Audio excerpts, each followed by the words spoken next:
Hello, it's good to see you. My name is Ashley Davis Bush. Welcome. Welcome, world changers. Hi, Susie. Hi, all of the wonderful community as you listen, whether it's in the morning, in the evening. I'm pre-recording this for you to watch.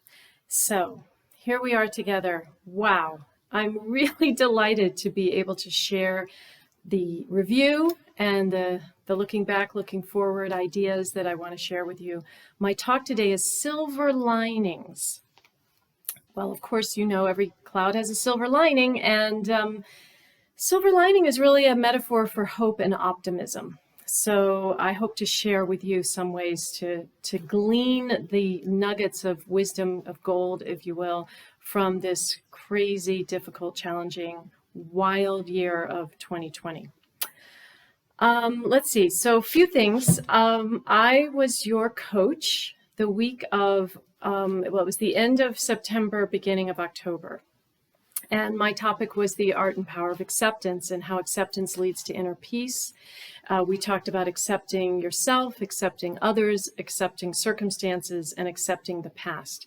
2020, it was the best of times, it was the worst of times. It was definitely a year for learning how to accept, how to flow, how to roll with it, even though it was a hard year. So one point I'd like to make right off the bat is that while 2020 was a storm and we were all in the same storm, we were all in different boats. So let me say that again. We were all in the same storm, the COVID storm, but we were all essentially in different boats.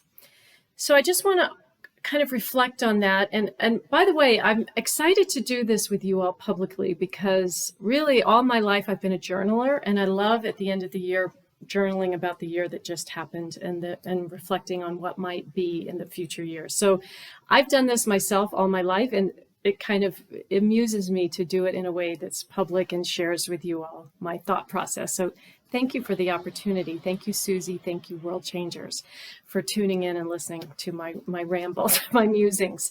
And by the way, for any of you who don't know, I'm a psychotherapist. I've been a psychotherapist for 30 years, and I'm an author of 9 self-help books, and maybe one more, which you'll hear about as I review. So best of times, worst of times. I would say probably the majority of people felt it was the worst of times. And basically, I would kind of categorize that in a couple of different ways. There are people who actually got sick, who have COVID and died. That one might be the optimally worst experience, although one could even question that because death could be a portal into a better situation. In any event, there's a lot of tragic losses. And there are people who had COVID and were very, very ill. And then the next tier, I would say, are people who've had financial struggle, whether it was they lost their job, they're afraid to lose their job, their business failed.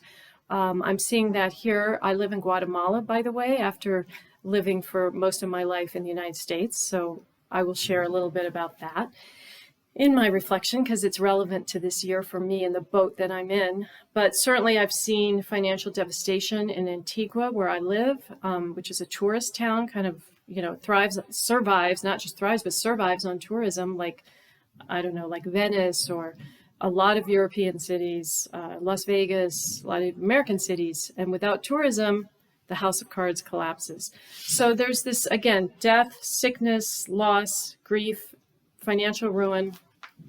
And then there's a whole level kind of below that of people who are struggling with the changes that occurred, whether that's having to work at home and they're feeling isolated, they're feeling depressed, they're feeling anxious.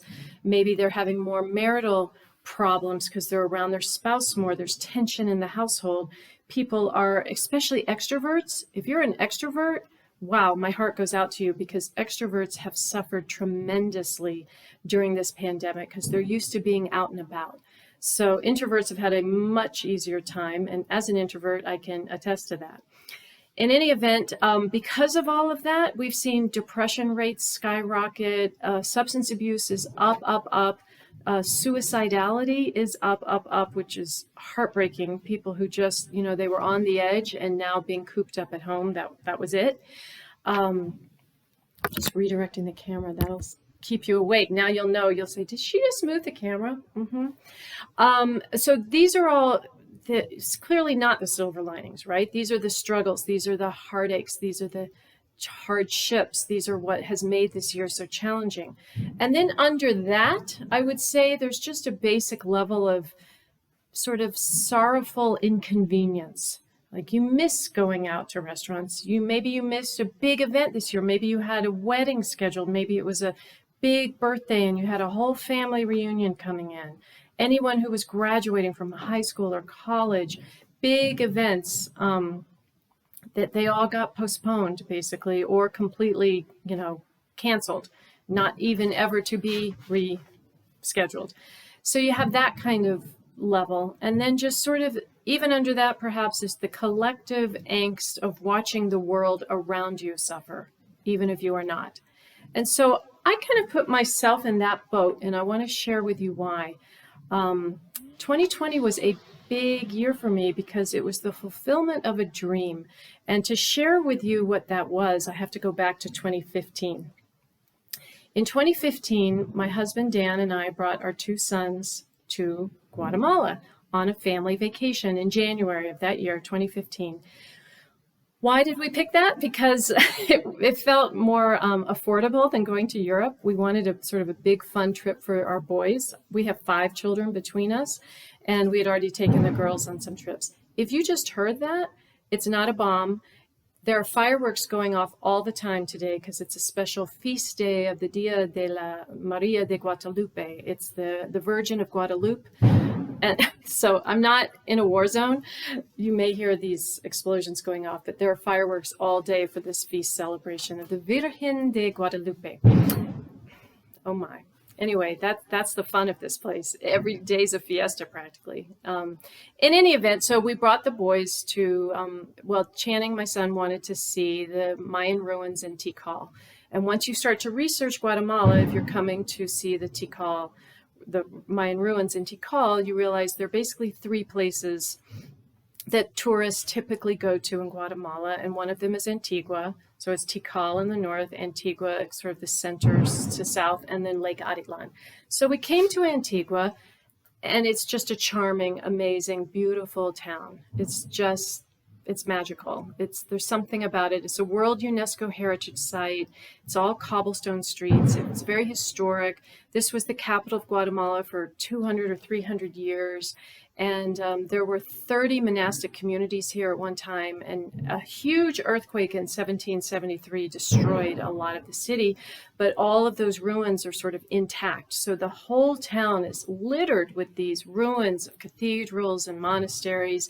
And they're beautiful, and churches. So anyway, it's just a very historic, beautiful, charming town.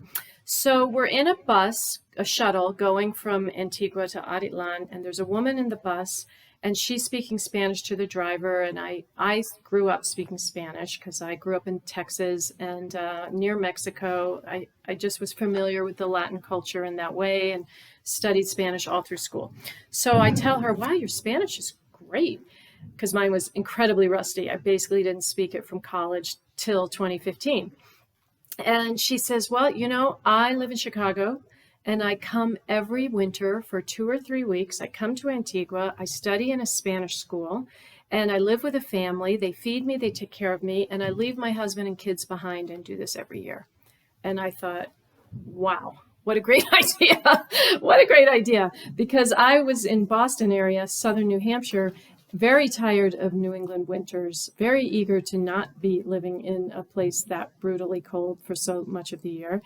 And basically, I was just waiting for our kids to grow up till I could find a better place a warmer place to live. So it seemed like a great idea to me. At the time, Antigua had about 30 Spanish schools. It's well known for that. People, diplomats, missionaries, lots of people come here to study and learn Spanish. There are no longer 30 Spanish schools here. There might be 5 to 10 since the pandemic, because most of them folded when there were no tourists. In any event, I started coming every year, 2016, 2017, 2018, and I started to get to know people, both expats and also local Guatemaltecos, and people were so warm and welcoming and lovely that one day I said to my husband, Dan, and he had been here twice at that point, I said to him, why don't we move to Antigua? Like, it's an amazing place. We love it there. As soon as the last child is off to college, let's go.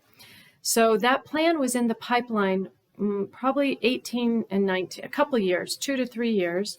And in 2019, it became clear that Inlay, our youngest, my stepson, his son, was going to move to live with his mom and finish high school. He did 2 years of high school with us. He was going to finish the 2 years of high school with her. So boom, we spent half of at least 6 months of 2019 preparing for this move. We sold our house. We rehomed pets, which was indeed the hardest part. We said goodbye to family. We said goodbye to friends. We were in transition for 3 months where we had sold the home, but we weren't ready to move here yet. We had some things to take care of. In and out of homes, super transitional, lots of sort of grievous loss because it was really heartbreaking. And many times we would say, wait, are we doing the right thing? Why are we doing this again? And then we got here in December. So we round up to 2020, and it felt like, we were in a magical land, the land of enchantment. Fireworks go off all the time, parades in the streets all the time, music, color, flowers, just a vibrant, happy life, people walking in the streets saying hi to each other. It felt like we had come to Shangri-La. And so January was definitely that way for us. February was that way. I felt like I'd been transplanted into the correct temperate zone where I could, grow. It really felt like a renaissance, a rebirth, there are no words to describe it. It was such a happy, magical time.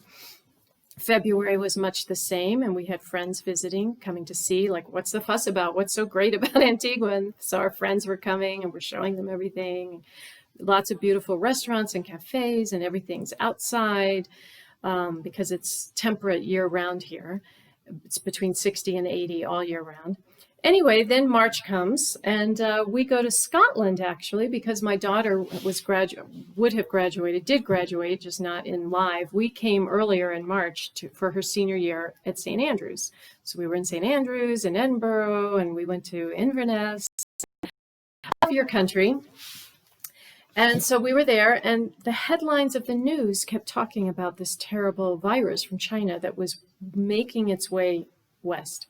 And as you know, Americans were pretty good at denial at that point, but I still remember a headline on a Scottish newspaper that said, "Killer virus loose," or something like that, because you know how they can dramatize those headlines. Anyway, we were like, what the heck? We got to get home, home meaning Antigua.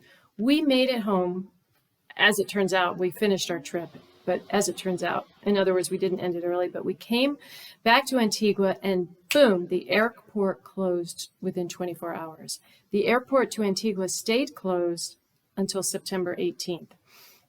And what happened is that everything shut down. Unlike in the United States, everything quickly shut down. We had a toque de queda, which is the curfew. You couldn't leave your house after 6 p.m. We had the toque de queda, the curfew between Friday and Monday. So you couldn't leave your house from Friday at 6 to Monday at 6 a.m. And restaurants closed, hotels closed, shops closed. Only essential businesses were open, which means grocery stores and pharmacies. So suddenly our magical world,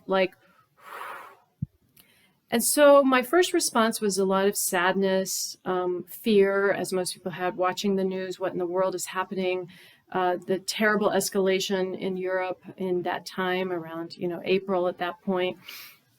And it just felt, it was a unnerving time, as you know, because no one was sure what was happening.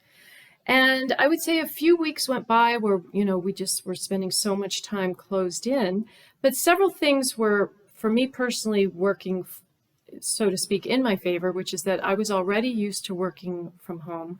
I was already used to working online because I had taken all my clients with me on Zoom. I was already a Zoom therapist before everyone was a Zoom therapist.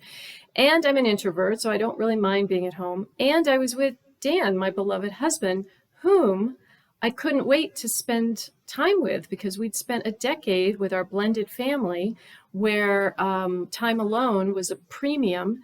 And I'm so fortunate to be married to my soulmate. So the silver linings started to emerge rather quickly. In other words, time alone with Dan was also magical. It was no longer magical per se in the city, but it was magical here in my home.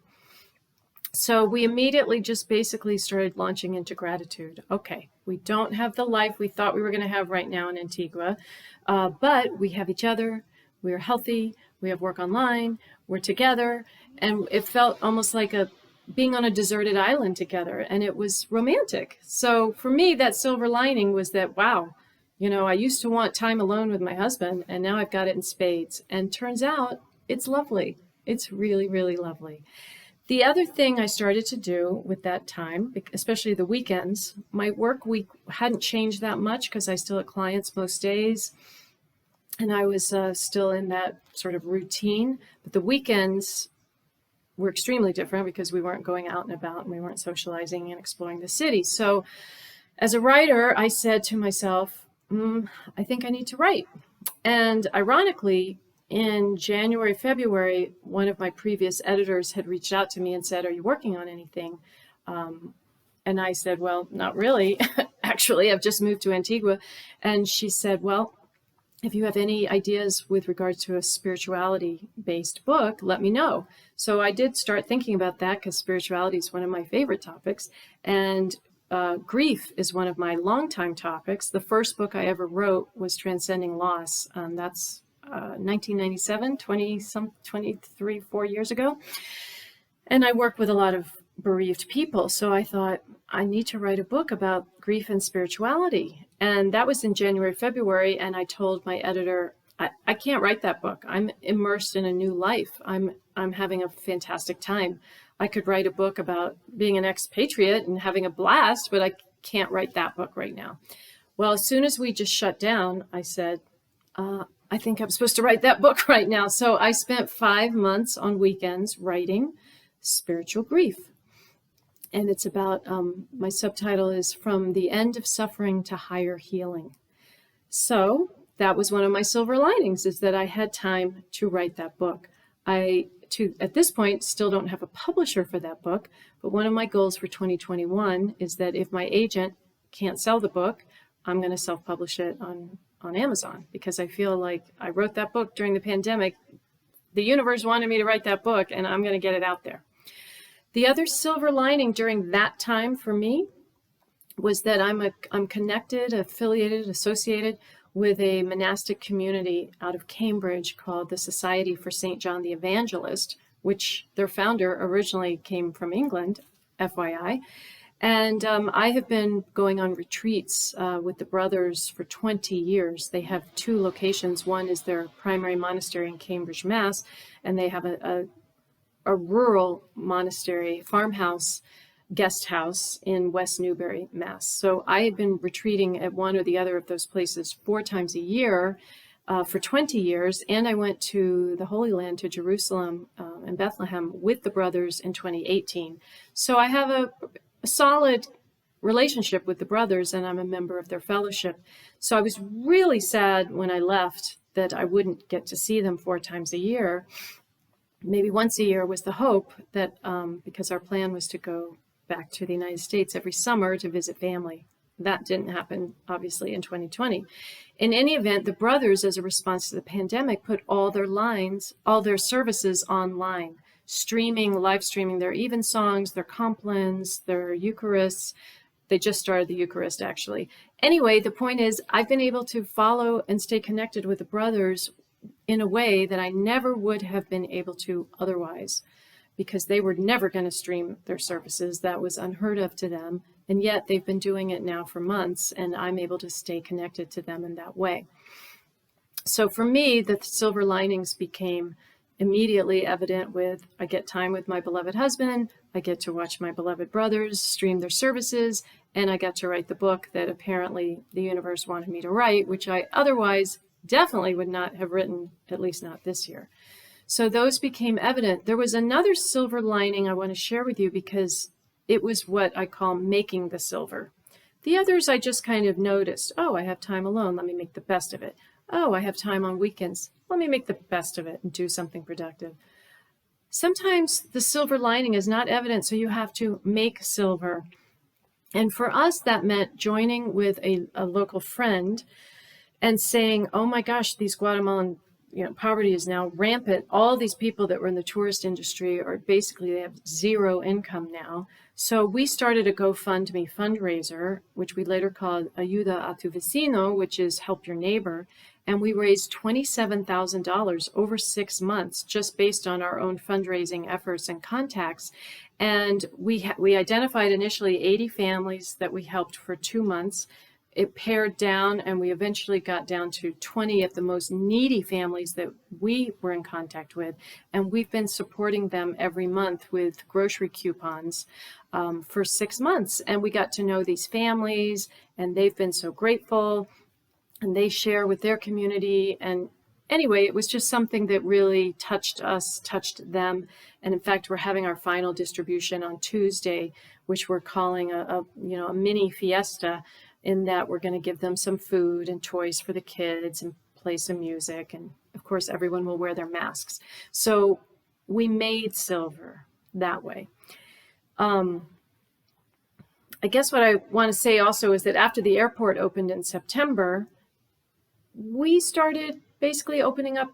The government opened up the country again. So bit by bit, restaurants were suddenly open, hotels open, tourists came back, not in any way, shape, or form and to the degree that they used to come here, but definitely you see tourists, and music started to play again.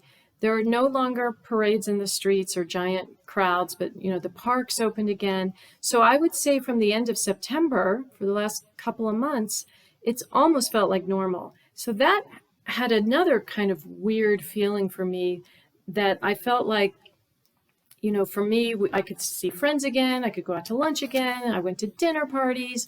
And yet in America, certainly, and Europe again, the second wave came and everyone is, in a really bad situation. So then I started to feel almost guilty that like I'm watching the Titanic sink and I'm in a really comfortable lifeboat.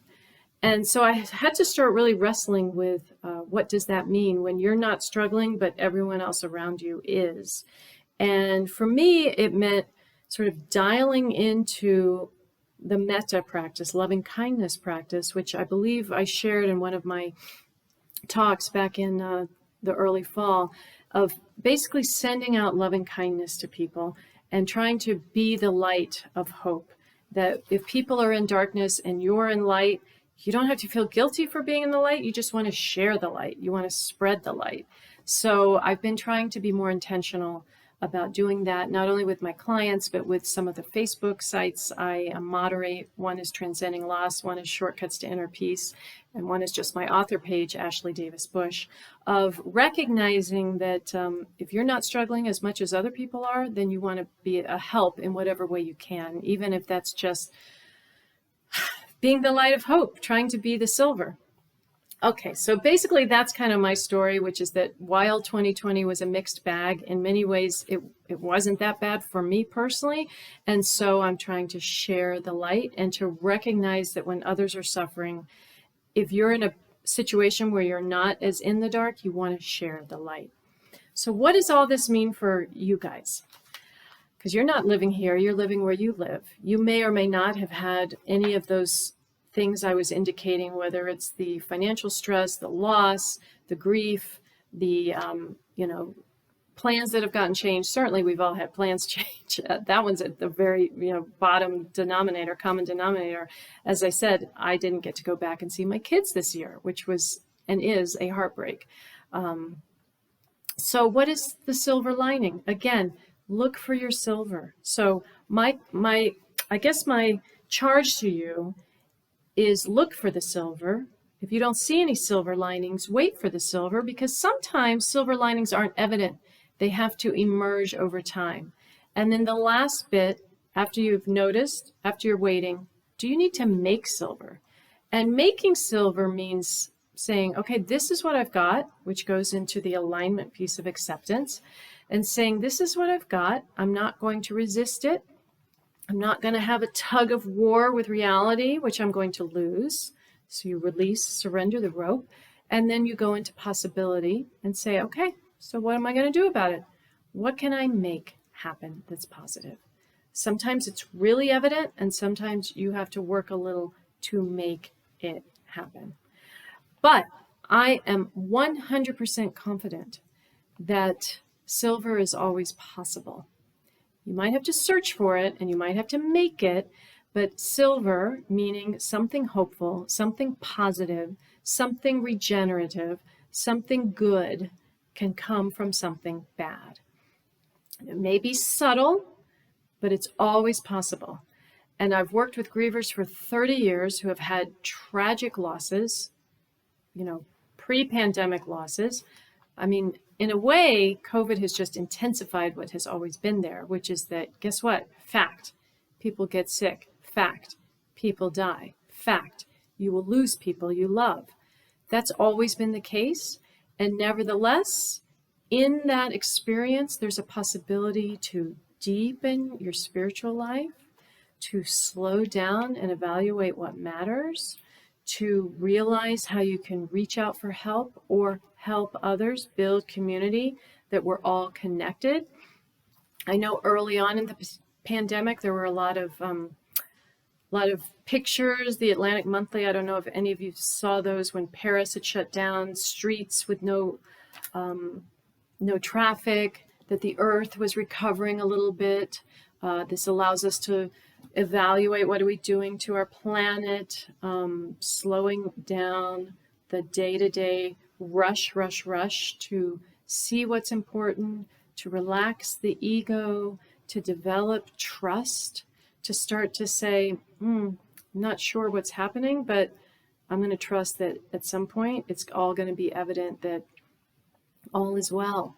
Or as Julian of Norwich said, it's all is well, all shall be well, and all manner of things shall be well. Maybe you've just had more time to understand your emotional life. Maybe you've just been depressed and anxious and you've had an opportunity, or the opportunity still exists, to be more self-compassionate, to be more tender with yourself, to start to analyze your self-talk, to really dial in on saying, I need a spiritual anchor because this world is too uncertain, of being okay with not knowing. So my question for you is for you to ask yourself, where is the silver? And then to wait. Next question would be, can I wait for the silver to arise? And the last question in that series would be, how can I make silver? How can I make silver? Because it's always, always, always possible. You may have to wait until you have the energy to make it, or before you can see it, but it's always there. And remember, silver lining is a metaphor for optimism, for positivity, for hope.